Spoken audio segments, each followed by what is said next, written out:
Assalamualaikum warahmatullahi wabarakatuh. Halo semuanya, perkenalkan saya Alisa Zarwanda dan Kaila Nazila ingin mempresentasikan tugas Bahasa Indonesia mengenai materi cerpen. Di sini ada daftar isi. Yang pertama ada pengertian, yang kedua ada struktur, yang ketiga unsur intrinsik, yang keempat unsur ekstrinsik, yang kelima nilai-nilai. Yang pertama ada pengertian. Cerita pendek atau cerpen yaitu kisahan pendek yang kurang dari 10.000 kata yang memberikan kesan tunggal yang dominan dan mengusat diri pada satu tokoh dalam satu situasi atau pada suatu ketika.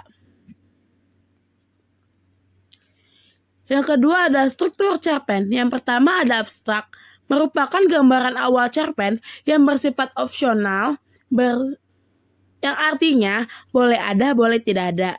Yang kedua, ada orientasi yang berisi pengenalan tokoh dan latar-latar. Yang ketiga, komplikasi, yaitu bagian alur, kejadian, tahap peristiwa dalam cerpen. Yang keempat, ada evaluasi, yaitu bagian cerita yang ditandai dengan konflik yang mulai diarahkan pada pemecahannya. Yang kelima, ada resolusi, yaitu bagian cerita ketika konflik sudah terpecahkan. Yang keenam, ada koda, yaitu bagian akhir cerpen yang menyuarakan pesan moral yang bersifat opsional. Selanjutnya ada unsur-unsur intrinsik. Yang pertama ada tema. Tema yaitu sumber, gagasan, ide, cerita atau gagasan pokok yang dikembangkan menjadi cerpen. Yang kedua ada alur. Alur yaitu urutan peristiwa sebab akibat yang menjalin cerita dalam cerita pendek.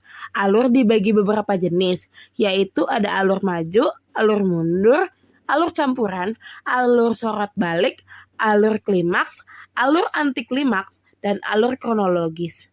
Di sini ada tahap-tahapan alur cerita dalam cerita pendek. Yang pertama ada tahap pengenalan atau gambaran awal sebuah peristiwa. Yang kedua, tahap kemunculan masalah atau peristiwa mulai bergerak dan menimbulkan konflik. Yang ketiga, tahap ketika keadaan dan konflik semakin genting sehingga mencapai titik puncak atau titik konflik dalam cerita. Yang keempat, tahapan konflik menurun. Yang terakhir, yang kelima, tahapan penyelesaian atau tahapan meredanya suatu konflik dan penyelesaiannya. Yang ketiga ada tokoh dan penokohan. Tokoh adalah pelaku dalam cerpen yang terdiri atas tokoh utama dan tokoh pendukung.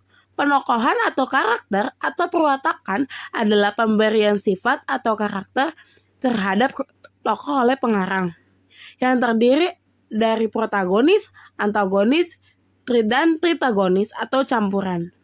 Pengarang dapat menyampaikan karakter tokoh secara langsung, deskriptif, atau analitik. Dapat pula menggambarkan watak tokoh secara tidak langsung atau dramatik. Yang keempat ada sudut pandang. Sudut pandang mempersoalkan siapa yang menceritakan atau dari posisi mana peristiwa dan tindakan itu dilihat berkaitan dengan cara atau teknik yang digunakan pengarang untuk mengisahkan ceritanya.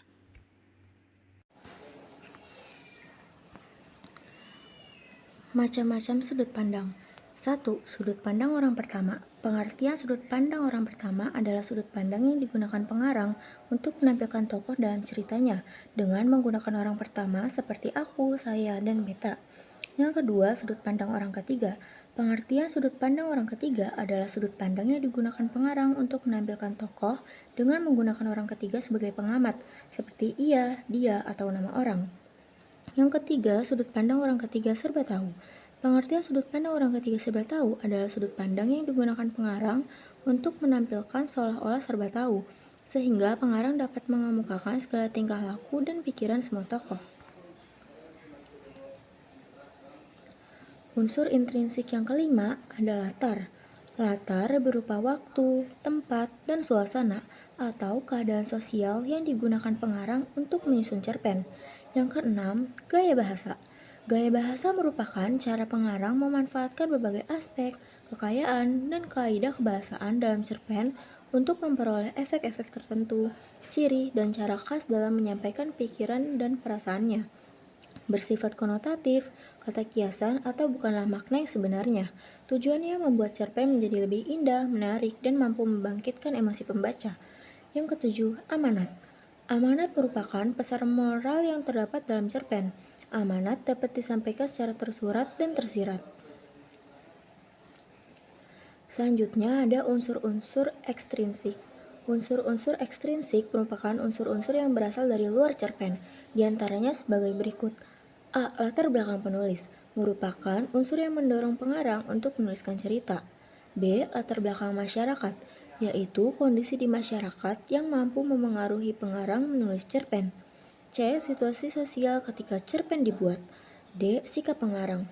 Misalnya, mengangkat peristiwa sejarah yang terjadi di Indonesia. Ada pengarang yang bersifat pesimis, penuh kemarahan, dan apatis. Namun, ada pula pengarang yang bersifat optimis, menyikapinya dengan kepala dingin dan penuh semangat. E. Psikologi pengarang dan pembaca. F. Keadaan lingkungan pengarang. Dan yang terakhir ada nilai-nilai kehidupan dalam cerpen. Nilai-nilai kehidupan dalam cerpen merupakan hal-hal yang berharga dalam cerpen. Nilai-nilai ini dapat dipetik hikmahnya, bersifat edukatif, dan menambah pengetahuan penikmat cerpen. Nilai-nilai kehidupan yang dapat dijumpai dalam cerpen antara lain sebagai berikut. A. Nilai sosial berkaitan dengan tata laku hubungan antara sesama manusia kemanusiaan. B. Nilai budaya berkaitan dengan pemikiran, kebiasaan, dan hasil karya cipta manusia, perbuatan baik, tingkah laku, dan kepribadian. C. Nilai religius berkaitan dengan agama atau kepercayaan. D. Nilai humanistik berkaitan dengan kemanusiaan. E. Nilai estetika adalah nilai yang berkaitan dengan keindahan atau ketepatan pelukisan dan kesesuaian antara bentuk dan isi. Sekian pemaparan materi dari kami, kurang lebihnya mohon maaf. Terima kasih. Wassalamualaikum warahmatullahi wabarakatuh.